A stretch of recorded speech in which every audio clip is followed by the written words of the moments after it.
얼핏 보면 이 하늘의 미래에 대한 이야기는 예수님에 대한 이야기로 보여요. 그런데 그 뒤에 나오는 이야기는 과연 무슨 이야기일까? 그것이 문제지요. 예수님께서 십자가에 죽으셨는데 그렇다면 그 십자가의 죽음이 우리와 무슨 상관이 있을까라는 겁니다.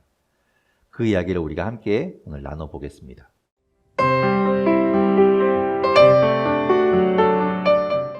자, 우리가 지금 오늘 이 본문을 읽었는데요. 이 본문 안에는 예수님의 말씀이 있죠. 예수님이 세 가지 이야기를 하십니다. 첫 번째 이야기가 뭐냐면 이 한 톨의 밀이 땅에 떨어져서 죽어야만 열매를 많이 맺는다는 이야기. 그리고 두 번째로는 자기의 생명을 미워하는 자가 오히려 영원히 자기의 생명을 보존하게 될 것이라는 이야기. 그리고 세 번째가 예수님을 섬기려면 예수님을 따라야 한다는 이야기입니다. 이 세 이야기를 가만히 살펴보면 전혀 상관없는 이야기 같지는 않죠. 예수님께서 이야기하셨으니까 다 서로 연결이 되어는 있을 겁니다. 그런데 과연 예수님이 이 이야기를 무슨 뜻으로 하셨을까? 그것이 오늘 우리가 나누려는 이야기입니다. 얼핏 보면 이 하늘의 미래에 대한 이야기는 예수님에 대한 이야기로 보여요. 그런데 그 뒤에 나오는 이야기는 과연 무슨 이야기일까? 그것이 문제지요. 예수님께서 십자가에 죽으셨는데 그렇다면 그 십자가의 죽음이 우리와 무슨 상관이 있을까라는 겁니다. 그 이야기를 우리가 함께 오늘 나눠보겠습니다. 예수님은 이제 십자가에 달려 돌아가시려고, 십자가에 죽으시려고 예루살렘에 입성하셨죠. 우리 다음 주일에 이제 종려주일을 맞이하게 되는데 예루살렘에 들어가셨습니다. 그리고 예루살렘에서 이제 마지막 유월절을 보내게 됩니다. 이미 예루살렘에는 전국에서 그 성전에 예배하러 온 사람들이 가득 차 있었어요. 그리고 계속해서 오고 있었습니다. 심지어는 그 이웃 나라에서 성전에 예배하러 온 사람들까지도 있었습니다. 그러니까 예루살렘 전체가 북적북적대고 있었겠죠. 사람들이 왜 예루살렘에 그렇게 모여들었을까? 그러니까 2주 전에 성전을 청결하게 하신 예수님에 대한 이야기를 할 때 이미 제가 그 이야기는 좀 자세하게 말씀드렸기 때문에 오늘 또 하지는 않겠습니다. 어쨌든 사람들은 성전에서 예배하기 위해서 이 유월절을 지키기 위해서 예루살렘에 온 겁니다. 다 모여들었죠. 그런데 오늘 이야기는 그 유월절에 사람들이 예루살렘에 모여 있을 때 예수님도 그곳에 계셨을 때 일어난 사건으로부터 이야기가 시작됩니다. 자, 오늘 본문 20절에서 22절 말씀을 같이 읽어보겠습니다. 다시 한번 읽어보겠습니다. 20절에서 22절 함께 읽겠습니다. 시작. 명절에 예배하러 올라온 사람 중에 헬라인 몇이 있는데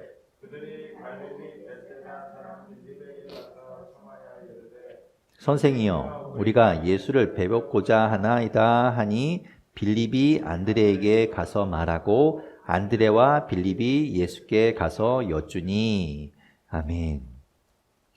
이 유월절에 성전에서 예배하러 오기 위해서 온 사람들 중에 헬라인이 있었다고 이야기하죠.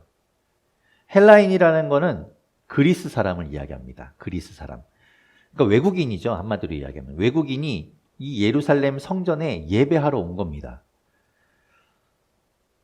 이들은 외국인인데도 불구하고 이 유대교에 개종한 사람들이겠죠.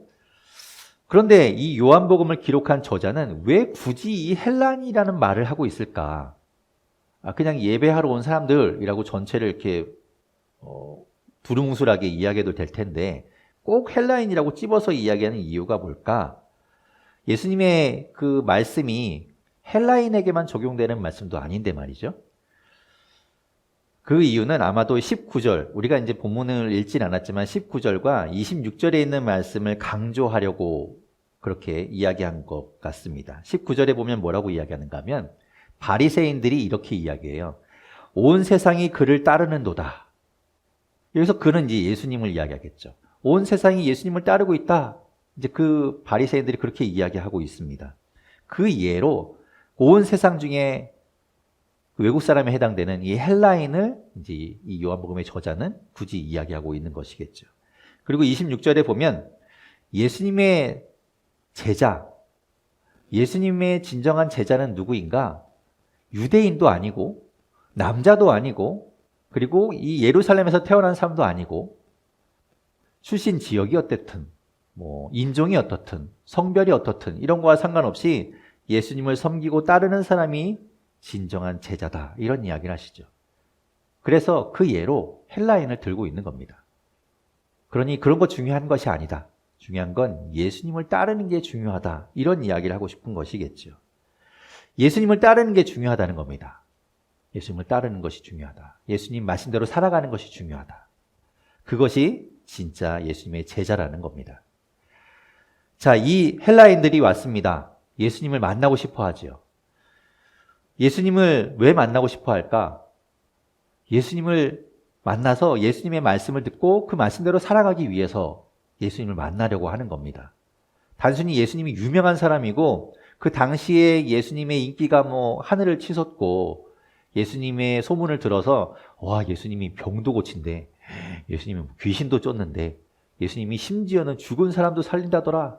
예수님이 어떻게 생겼나 한번 보자. 이렇게 해서 예수님을 만나려는 것이 아니라 예수님의 말씀을 듣고 예수님을 따르려고 했다는 겁니다. 그래서 예수님이 그런 이야기를 해주시는 거죠. 이 헬라인들이 예수님을 만나려고 할 때 누구에게 부탁하는가 하면 빌립에게 부탁합니다. 빌립은 예수님의 12제자 중에 한 사람이죠. 예수님 옆에는 사람들이 많이 있었을 겁니다. 많은 사람들이 모여들었을 거고요. 그리고 예수님의 12제자가 있죠. 그런데 왜 사람들은 빌립에게 이야기했을까요? 이 헬라인들이 왜 빌립에게 말을 걸었을까요? 여러분은 잘 모르는 곳에 가서 어딘가를 찾아갈 때 다른 사람한테 이렇게 모르는 사람한테 길을 물어본 적이 있으신가요? 우리가 이제 보통 요즘은 어플을 갖고 찾아가죠. 어플을 찾아서 이렇게 어플 가지고 검색해서 찾아가는데 근데 아무리 갔는데도 여기는 분명히 맞다고 하는데 내 눈에 안 보일 때가 있습니다. 그러면 옆에 있는 사람한테 좀 물어봐야 되겠죠. 여기 혹시 아냐고 물어봐야 되는데 누구에게 물어볼까요? 우리는 주변을 한번 이렇게 살펴봅니다. 누구에게 물어봐야 할까? 양쪽 귀에다가 이어폰을 꽂고 있는 사람은 왠지 방해될 것 같아서 좀 미안한 생각이 들죠. 그리고 좀 얼굴이 험악하게 생겼다든지 아니면 굉장히 차갑게 생겼다든지 이런 사람들한테는 말을 거기가 좀 쉽지 않습니다. 괜히 불친절할 것 같고 이런 마음이 들죠. 근데 그 중에 좀 착하게 생긴 사람이 있는 겁니다. 좀 왠지 좀 말을 잘 들어줄 것 같은 사람이 있는데 그 사람이 저와 눈이 딱 마주치면 옳다구나. 저 사람한테 물어봐야 되겠다. 해서 우리가 가서 물어보지요. 저기 죄송한데요 하면서 이렇게 물어보지 않습니까? 누군가에게 말을 걸 때 조금 그러니까 좀 편해 보이는 사람에게 말을 건다는 거죠. 그러니까 바꿔 이야기하면 여러분 가운데도 아마 어디 가면 사람들이 자꾸 길 물어보는 분들이 계실 겁니다. 안 그래요? 저는 예전에 제가 잘났다고 얘기하는 건데 어디 가면 저한테 처음 가는 동네인데도 꼭 저한테 길 물어보는 분들 계시다고요. 제가 착해 보여서 그런 건 아니고 바보 같아 보였나 봅니다. 이렇게 어수룩해 보여서 이렇게 물어봤던 것 같아요. 빌립이 바로 그런 사람이었습니다. 빌립은 사람들한테 관심이 있었어요. 우리말로 표현하자면 오지랖이 넓은 사람이 바로 빌립입니다. 예수님을 따라다니는 제자 중에 한 사람이었죠. 그러니까 예수님이 가는 곳마다 예수님의 말씀을 들으려고 예수님께 집중하기도 했지만 그 예수님을 만나기 위해서 수많은 사람들이 모여들었을 때 빌립은 예수님만 쳐다본 것이 아니라 거기 모여있는 사람들한테도 관심을 두고 있었다는 겁니다. 저 아저씨도 오셨네. 어이구, 저렇게 불편한 몸으로도 오셨네. 이렇게 다른 사람들한테 관심을 가지고 있었다는 거죠. 그래서 예수님을 처음 만났을 때, 이 빌립이 예수님을 처음 만났을 때도 예수님을 만난 것, 그 기쁨과 그 감격을 혼자만 간직하지 않고 이전에 알고 있던 나다나엘이라는 사람한테 찾아가서 얘기합니다. 내가 메시아를 만난 것 같아. 내가 그렇게 너도 기다리던 그 메시아를 우리가 만난 것 같아. 그러면서 예수님 만나보자고 데리고 가죠. 이 빌립이 그런 사람이었다는 겁니다. 그리고 예수님이 오병이어의 기적을 베푸실 때 그 자리에 성경에는 남자만 5천 명이 있었다고 합니다. 그러니까 굉장히 많은 사람이 그 자리에 있었던 것이죠. 그런데 그렇게 많은 사람들이 모여 있을 때 빌립은 그 모인 사람들한테 관심을 두고 있었습니다. 그래서 예수님께서 빌립에게 이런 질문을 하시죠. 여기 이렇게 사람들이 많이 모여 있는데 이 사람들을 어떻게 먹이면 좋겠니? 하고 빌립에게 물어보십니다. 다른 제자한테 묻지 않고 빌립에게 물어보세요. 그 이야기는 빌립이 그 사람들한테 신경을 쓰고 있었다는 겁니다. 빌립이 이런 사람이에요. 다른 사람한테 관심을 두고 신경 쓰고 있는 사람. 그러니까 지금 예수님을 보기 위해서 많은 사람들이 모여 있는데 그 중에 외국 사람이 있는 걸 보고 빌립이 그 사람들한테 신경을 쓰고 있었던 것이죠. 어쩌면 눈이 마주쳤을 수도 있어요. 그러니까 이 헬라인들이 빌립에게 요청했겠죠. 저기요, 좀 예수님 좀 만나게 해주세요. 그런데 이 빌립은 조금 소심해요. 그래서 예수님께 가서 예수님, 이 사람들이 예수님 만나고 싶다는데요. 이렇게 말을 못합니다. 그런데 빌립하고 성경이 비슷한 제자가 또 한 사람이 있습니다. 그 사람은 빌립하고 같은 동네에 살았던 안드레라는 사람입니다. 이 안드레는 우리가 잘 아는 베드로와 같은 형제이지요. 그런데 이 안드레는 빌립과 베드로의 중간 정도의 성격을 가지고 있습니다. 다른 사람에게도 관심이 있어요. 오지랖도 있어요. 그래서 이 빌립이 나다나엘에게 가서 예수님을 소개했던 것처럼 안드레는 예수님을 만나고 나서 형제인 베드로에게 가서 이야기합니다. 오, 베드로야, 우리가 메시아를 만난 것 같아. 그러면서 이제 소개하지요. 그리고 이 안드레는 베드로와 비슷한 성격이라서 예수님한테도 거침없이 이야기합니다. 이 두 사람의 성격이 오늘 우리가 읽은 21절과 22절에 보면 잘 나타나 있어요. 빌립이 이 헬라인들에게 관심을 두고 있었기 때문에 헬라인들이 빌립에게 요청을 했던 것이고, 그런데 이 빌립은 예수님한테 직접 가서 이야기 못하죠. 그래서 누구에게 갑니까? 안드레에게 가요. 그래서 안드레가 그 이야기를 듣고 데리고 예수님께 갑니다. 그리고 이야기하죠. 예수님, 이 사람들이 예수님 만나고 싶다고 합니다. 그래서 예수님이 이 외국 사람들을 만나게 되는 겁니다. 그리고 이렇게 이야기하시죠. 오늘 본문 23절과 24절에 예수님께서 이런 말씀을 하십니다. 우리 같이 23절, 24절 읽어보겠습니다. 시작. 예수께서 대답하여 이르시되 인자가 영광을 받을 때가 왔도다. 땅에 떨어져 죽지 아니하면 한 알 그대로 있고 죽으면 많은 열매를 맺느니라. 아멘. 예수님께서 첫 마디로 무슨 얘기 하시냐면 이제 내가 영광을 받을 때가 왔다. 내가 높임을 받을 때가 왔다. 라고 이야기하시죠.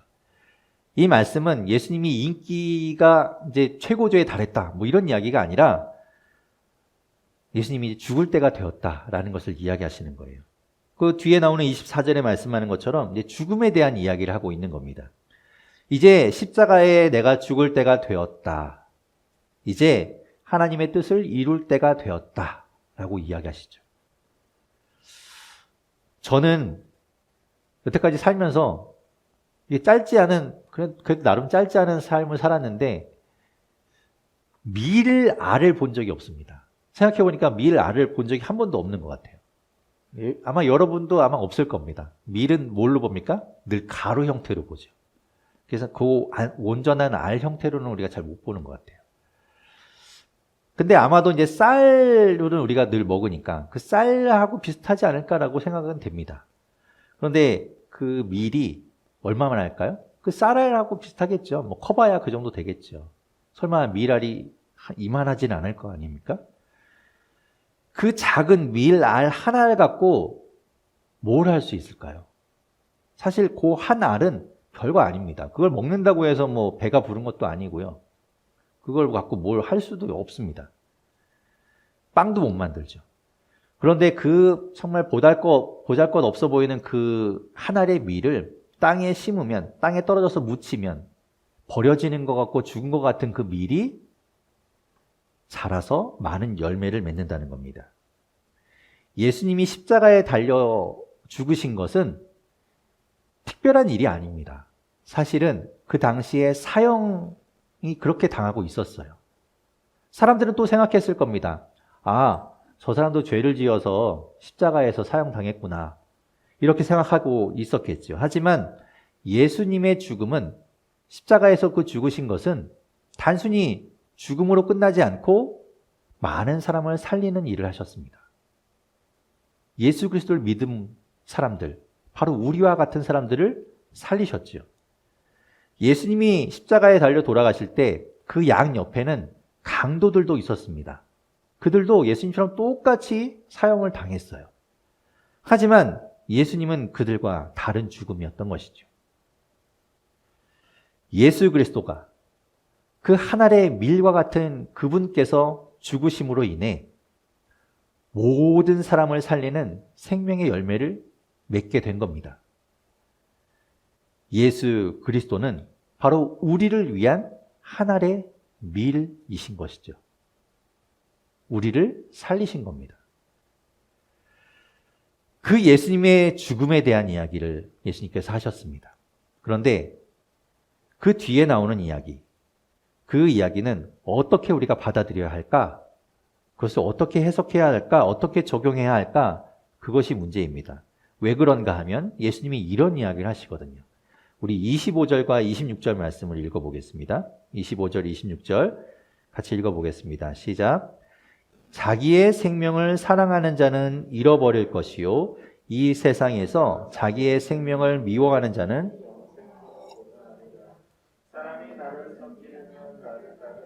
나 있는 곳에 나를 섬기는 자도 거기 있으리니 사람이 나를 섬기면 내 아버지께서 그를 귀히 여기시리라. 아멘. 자, 먼저 26절을 보십시오. 뭐라고 말씀하십니까? 나를 따르라 이야기하세요. 그것이 나를 섬기는 것이다 이렇게 말씀하시죠. 예수님이 십자가 죽음에 대해서 이야기하셨잖아요. 그러고 나서 나를 따르라. 어떻게 하라는 걸까요? 혹시 우리에게도? 네. 만약에 예수님이 내가 이제 십자가에 달려 죽을 거야. 근데 너희도 나를 따라. 우리한테도 그렇게 죽으라고 말씀하시는 거면 저는 쉽게 받아들이지 못할 것 같아요. 저희 목숨이, 제가 다른 건 몰라도 죽는다는 건 좀 어렵잖아요. 그런데 예수님께서 그렇게 말씀하시죠. 25절에 보면 또 이렇게 이야기하세요. 자기의 생명을 사랑하는 자는 생명을 잃어버릴 것이요, 이 세상에서 자기의 생명을 미워하는 자는 영원히 그 생명을 보존하게 될 것이다. 예, 요즘 말로 얘기하면 빼박처럼 들리죠. 빼도 박도 못하게 생긴 거예요. 진짜 죽어야 할까요? 예수님이 우리에게도 그렇게 한 알의 밀처럼 죽어야 한다고 이야기하시는 걸까요? 이 말씀이 우리가 죽는 것을 말하는 것이 아니라면, 예수님이 우리 보고 똑같이 그렇게 죽으라고 이야기하는 것이 아니라면 뭔가 다른 뜻이 있겠죠? 분명히 한 알의 밀이 죽어야 한다고 이야기하시고 따르라고는 하셨는데, 우리도 똑같이 그렇게 사형당하는 것처럼 죽어야 되는 것이 아니라면 뭔가 다른 뜻이 있을 겁니다. 우리가 그걸 어떻게 받아들여야 할까? 며칠 전에 제가 이제 영화를 보고 싶은 마음이 들었습니다. 요즘은 코로나 때문에 극장에 가기가 좀 꺼려지잖아요. 요즘 오늘도 뭐 400명이 넘었다고 하니까 계속 400명대를 유지하고 있죠. 그래서 극장에 가기는 좀 꺼려지니까 우리가 잘 하는 거 있죠. 인터넷 들어가서 넷플릭스를 들어갔습니다. 가끔 아무 생각 없이 영화를 보고 싶을 때가 있거든요. 그럴 때 가장 적절한 영화는 액션이죠. 액션 영화. 그냥 막 때려 부시는 영화를 보면 아무 생각 없이 그냥 통쾌하게 볼 수 있습니다. 심각하거나 골치 아픈 이야기가 들어있지 않으니까 그냥 이렇게 잠깐 기분 전환용으로 볼만해요. 어떤 영화를 볼까 이렇게 고르고 있는데, 예전에 한참 액션 영화를 많이 찍었던 그 배우 있죠? 아놀드 슈왈츠네거의 영화가 눈에 보이는 겁니다. 물론 이제 할아버지가 되었죠. 할아버지가 되었지만 그래도 워낙 그런 영화를 찍었던 분이니까 액션 영화겠구나라고 그냥 이렇게 클릭해서 보았습니다. 그 영화 제목이 한번 클릭해주세요. 그 영화 제목이 뭔가 하면 애프터매스라는 영화입니다. 이 무슨 뜻인가 하고 또 찾아봤더니 후유증이라는 뜻을 가지고 있더라고요. 이 영화는 2017년에 나온 영화입니다. 2017년 영화인데 실제로 있었던 일을 바탕으로 만든 영화라고 합니다. 이 영화의 주인공 로먼이라는 사람이 있습니다. 이 사람이 원래는 액션 배우였던 사람이에요. 지금 할아버지가 되었지만. 이 로먼이라는 사람은 건축 현장에서 일하는 그 관리인입니다. 그런데 이날 이 로먼은 왠지 기분이 좀 좋아 보입니다. 왜냐하면 우크라이나에서 아내가 딸을 데리고 옵니다. 그리고 그 딸은 현재 임신한 상태입니다. 그러니까 그 딸과 아내를 그리고 그 뱃속에 있는 아기를 만날 생각을 하니까 기분이 좋아졌던 것이죠. 그 아내를 맞이하고 딸을 맞이하면서 나름대로 집안도 꾸미게 됩니다. 너무 휙 넘어갔네요. 네, 그래서 집에다가 이렇게 뭐 막 가랜드, 웰컴 가랜드도 걸어놓고 나름 이 할아버지가 집을 꾸며놔요. 그리고 저녁이 되어서 공항에 꽃다발을 들고 마중을 나갑니다. 그리고 비행기가 도착하기만을 이제 기다리고 있죠. 그런데 아무리 기다려도 비행기가 오지 않는 겁니다. 딜레이라고 표시되어 있죠. 그래서 카운터에 가서 물어봅니다. 아니, 비행기가 도착할 때가 됐는데 왜 오지 않는 거냐고. 그랬더니 관리자가 이 사람을 따로 한 방으로 데리고 갑니다. 네, 그리고 이야기를 해줘요. 비행기 사고가 나서 비행기 타고 있던 사람들이 모두 사망한 것 같습니다. 갑자기 이런 소식을 듣고 이 사람은 기절합니다. 또 한 사람이 있어요.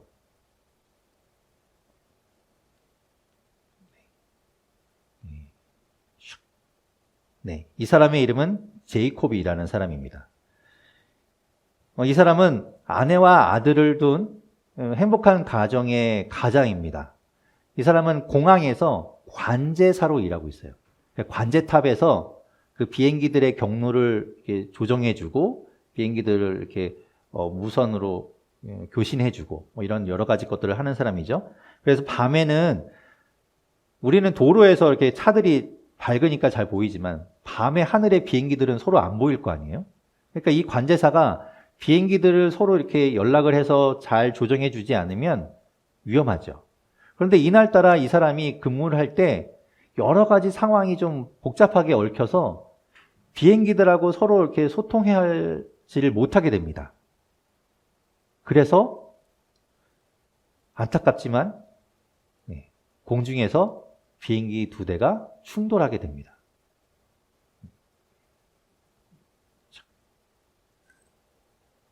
네, 이렇게 비행기 2대가 공중에서 충돌하고 타고 있던 승객 모두는 사망하게 되죠.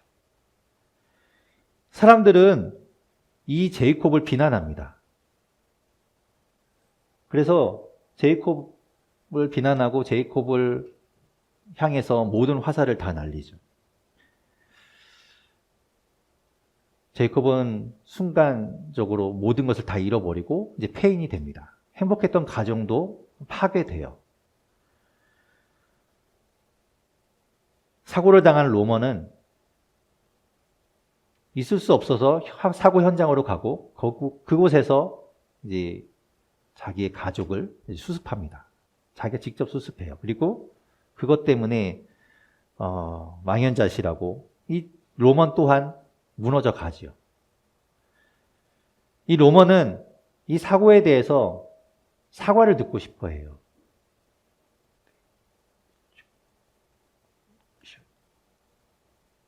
네, 이렇게 무너져가는 로먼의 모습이죠.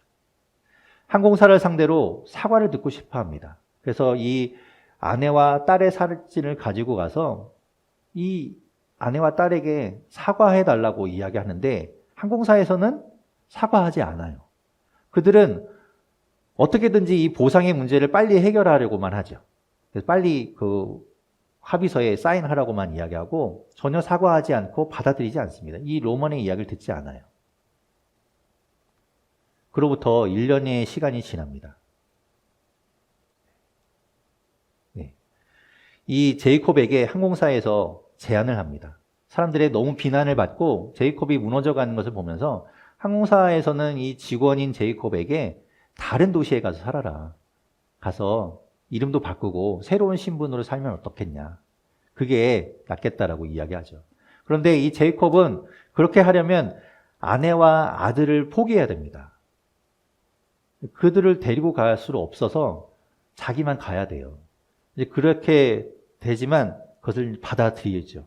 그럴 수밖에 없어서. 그래서 새로운 도시에 가서 새로운 이름으로 새로운 일을 하면서 살아갑니다. 그런데 로먼은 계속해서 이 제이콥을 찾고 있어요. 제이콥을 찾아서 제이콥에게 사과를 듣고 싶어 합니다.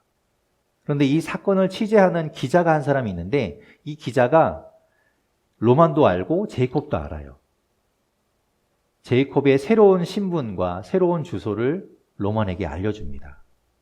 로먼이 너무 딱하니까 가서 만나보라고 알려줘요. 그리고 드디어 이 로먼이 제이콥을 찾아갑니다. 그리고 두 사람이 만나게 돼요. 과연 로먼은 사과를 들을 수 있었을까요? 제이콥은 로먼에게 사과하고 그 마음의 짐을 좀 덜 수 있었을까요? 사실 여기까지 얘기를 해야 됩니다. 왜냐하면 더 얘기하면 스포가 되니까. 예, 근데 사실 뭐 인터넷 찾아보면 많이 나오기도 하고, 예고편에도 이제 뭐 있긴 한데, 어떻게 됐을까요? 궁금하죠. 사과하는 일이 사실은 그렇게 어려운 일이 아닐 것처럼 우리는 생각하지만 실제로는 쉽지 않은 일입니다. 왜냐하면 사과한다는 것은 나를 내려놓는 일이거든요. 내가 그 잘못을 인정한다는 표현이잖아요. 그래야 사과할 수 있으니까. 그리고 내 자존심을 꺾어야 가능한 일입니다. 그래서 사과하는데 입이 쉽게 잘 떨어지지 않지요. 사과하는 순간 다 인정해야 하니까. 그래서 이 로먼이 슬퍼하고 아파하는 것 알고 수많은 유가족들이 있는 거 알지만 아무도 거기에 대해서 사과하지 않습니다. 나를 포기해야 하는 일이기 때문에 그런 것 같습니다. 며칠 전에 저는 뉴스에서 80년 5.18 광주 민주화 운동 때 민간인에게 총을 쏘아서 사망하게 한 군인이 유가족 앞에서 사과하는 그 뉴스를 보았습니다. 어떤 계기로 그분이 유가족들에게 사과했는지는 모르겠지만 아무튼 그는 41년이나 지난 후에 자신을 죽여서 자신을 꺾어서 그분들 앞에 머리를 숙이고 땅에 엎드려 사과했습니다. 사과한다는 것이 쉽지 않다는 것이죠. 이제 또 곧 있으면 4월 16일이 다가와요. 우리가 잘 아는. 7년이나 시간이 지났는데 저는 아직도 누군가가 나서서 사과하는 것을 본 적이 없습니다. 그만큼 사과가 어려운 일이라는 거죠. 예수님은 우리를 위한 하늘의 밀이 되셨습니다. 그래서 우리를 위해서 죽으셨어요. 그리고 우리를 살리셨습니다. 그러면서 예수님이 뭐라고 얘기하시는가 하면 우리에게도 그것을 보고 따르라고 이야기하세요. 그 이야기는 우리 보고 죽으라는 이야기 아닙니다. 그렇다면 우리가 무엇을 해야 할까? 우리가 어떻게 하는 것이 그 예수님을 따라가는 것인가? 내 안에 있는 것 중에 내가 버려야 하는 그 하나의 밀은 무엇일까? 우리가 생각해 보기를 바랍니다. 아마 사람마다 다를 거예요. 여러분마다 다 다를 겁니다. 정말 별거 아닌 그 하나의 밀을 우리는 꼭 붙들고 있어요. 이거 포기하면 마치 큰일 나는 것처럼. 사실은 그 하나의 밀이 별거 아니거든요. 그런데 우리는 그걸 포기 못해서 꼭 붙들고 있는 거죠. 붙들고 있는다고 아무것도 되지 않습니다. 그것을 오히려 내려놓을 때, 버릴 때, 그것을 죽일 때 더 큰 열매가 맺게 되지요. 어쩌면 그것이 우리의 자존심일 수도 있습니다. 내 체면일 수도 있어요. 내 안에 있는 어떤 두려움 때문에 하지 못하는 무언가일 수도 있습니다. 그래서 붙들고 있는 그 한 알의 밀. 예수님은 그것을 버리라고 이야기하세요. 그래야 많은 열매를 맺는다고 말씀하고 있는 것이죠. 내가 죽여야 할 것, 내가 버려야 할 것, 그 한 알의 밀은 무엇일까요? 어떤 분에게는 사과일 수도 있고, 어떤 분에게는 다른 것일 수도 있겠죠. 그것이 그 한 알의 밀이 버려질 때, 죽어질 때 나도 살고 다른 사람도 살게 될 수도 있습니다. 그것을 돌아보십시오. 내 안에 있는 그것, 그 한 알의 밀, 그것을 버려서 우리 모두 살아나는 길이 될 수 있기를 바랍니다.